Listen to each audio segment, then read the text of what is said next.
Daniel Cross was born into wealth. His father owned construction companies, his mother collected art, and their house stood on a hill overlooking the city like a quiet kingdom. Daniel grew up surrounded by comfort, expensive cars, private tutors, vacations on distant islands. Money was never a problem. In fact, it was invisible, like air. But comfort can be dangerous. As Daniel grew older, he began to feel empty. Everyone around him expected success, but no one expected courage. His life felt planned by others, not lived by himself. At 24, he made a decision that shocked everyone. He joined the army. His parents tried to stop him. His friends laughed. They said he was crazy, that rich boys didn't belong in uniforms and mud. But Daniel didn't care. He wanted to earn respect, not inherit it.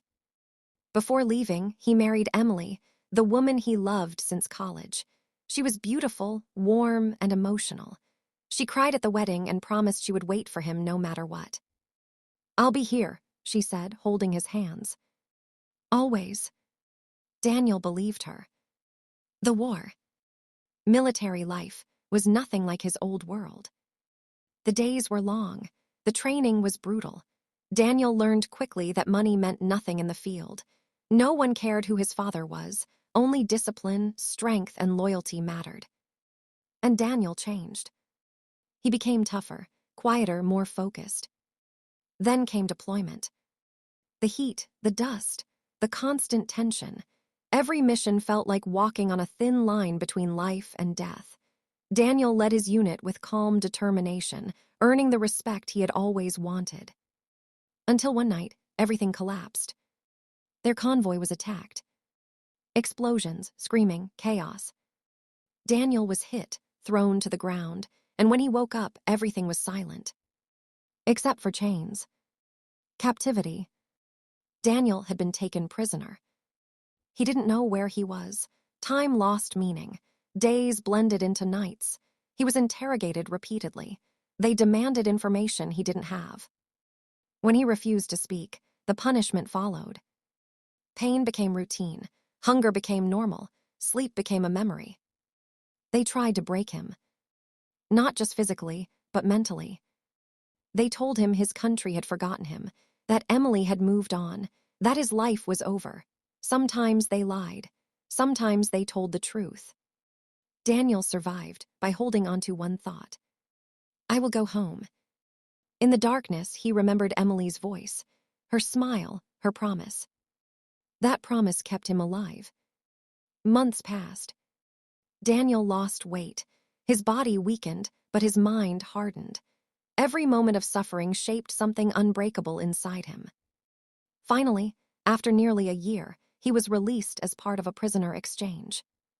He stepped onto home soil as a different man. The return. There were no cameras, no applause. Just silence. Daniel went home. The house felt cold. Emily wasn't there. At first, he thought she was late.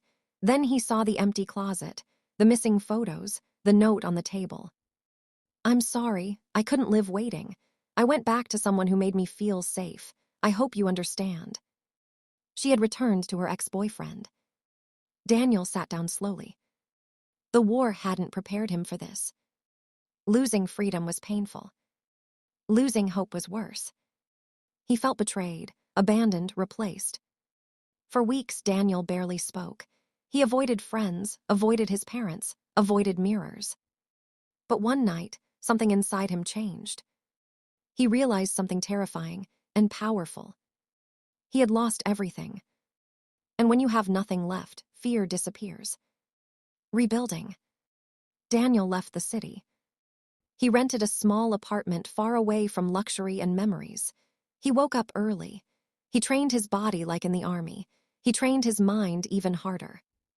He studied business, investments, markets, psychology.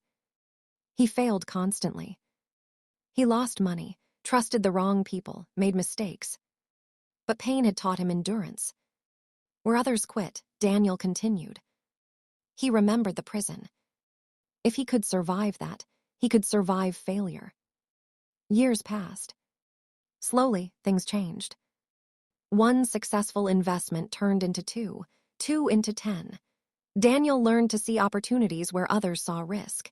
He stayed disciplined, calm, and patient. He never chased status. He chased freedom. Success.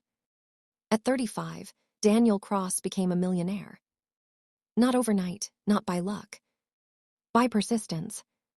His name appeared in business magazines. Investors wanted meetings. Companies wanted partnerships. But Daniel remained quiet. He didn't buy mansions.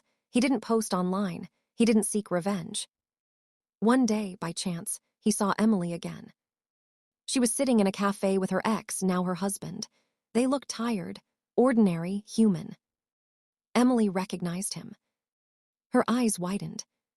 She saw the calm confidence, the quiet strength, the man forged by fire. She stood up. "Daniel, I didn't know." He smiled politely. "I hope you're happy," he said. And he meant it. Then he walked away. The truth.